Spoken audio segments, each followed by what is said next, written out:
So, ఇంద్రుడు ఎప్పుడు కూడా ఏం చేస్తాడంటే, ఒక వ్యక్తి తన ఇంద్రియాలని నిగ్రహించాడా లేదా తెలుసుకోవడానికి వస్తాడాయన. విశ్వామిత్రుడు తపస్సు చేసినప్పుడు అంటే చాలా ఘోరమైన తపస్సు చేస్తాడు. ఇంద్రుడు ఏం చేస్తాడు?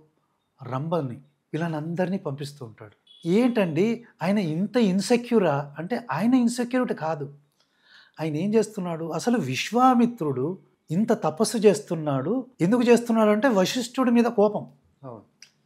వశిష్ఠుడి మీద కోపం ఏందంటే, నాకు ఇంత క్షాత్రబలం ఉంది. అయినా కూడా నేను వశిష్ఠుడిని ఓడించలేకపోయాను కాబట్టి, బ్రాహ్మణత్వంలోనే శక్తి ఉంది అని ఆయన అనుకున్నాడు. అనుకొని ఆయనను బీట్ చేయడానికి, ఆయనను ఓడించడానికి తపస్సు మొదలుపెట్టాడు. సరే ఈయన ఎంత ఇంటిగ్రిటీ సాధించాడని ఈయన రంభలు, ఊర్వశిని అందరినీ పంపిస్తున్నాడు. అవును.